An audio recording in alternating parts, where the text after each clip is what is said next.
Ìṣọ̀lá láàmú bá ń kó bàtà mi wọ̀dí bá ń kó bàtà yẹn wá láìmù tí ń lọ ó ṣe gidi gan ní ṣe. wá padà síbí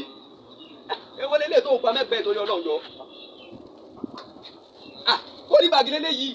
kí ló dé ó lọ ọjọ́ bí abẹ́ẹ̀rí iṣẹ́ Olúwa abẹ́ẹ̀rí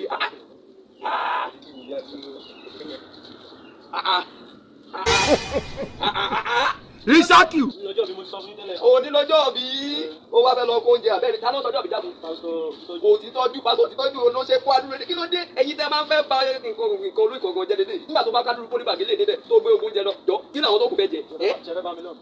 Padà ṣebí mo sọ fún ẹ pé nìyẹn máa fẹ́ dé máa tó ti tọ́jú. Kí ló wá dé tó yẹ kó òun wá wà wọ́n àti ẹ̀ lọ́mọ. Ọjọ́ bí là ń ṣe. Àti ẹ̀ lọ́mọ. Ká máa ń ṣe ọjọ́ bí ó yẹ ká máa jẹun ká máa. Kí wọ́n bí àti ẹ̀ lọ́mọ. Ẹ wò sá happy birthday to you sir. Ìgbà ọdún farabalẹ̀ dé kókó ṣàdúrà débi ìgbà ọdún kan ni ẹ ò ní fi ọmọ ṣiṣẹ́ ìránṣẹ́ ẹ ò ní fàyà ṣiṣẹ́ ìránṣẹ́ Ọlọ́run á máa gbé yín ga ni Ọlọ́run á máa wà pẹ̀lú yín ni ní ìbá gbàgbé ẹ̀yin lọ́lọ́run gbé kalẹ̀ lórí ìjọ the Zion Apostolic Church International ẹ̀sà ẹ̀gbọ́ wọn máa sọ wípé àtò gbàdúrà fún yín irọ́ burúkú ni ìpìlẹ̀ tó ṣẹ́ fún yín ẹ bá wọlé iṣẹ́ ní èmi á gbàdúrà pẹ̀lú orí ọ̀fẹ́ tí mo ní ẹ ò ní kú ṣáájú ògo yín sá ògo tọ́lọ́run ti kọ́mọ yín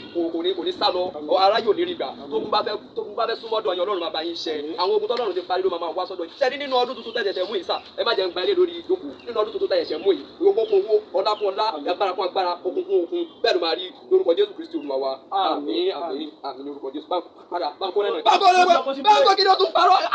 kí ló máa ń ṣe é náà padà nígbà tó bá ká dúró pọ́lí bàgì lọ sọ́dọ̀ ọlọ́jọ́ bí ó kó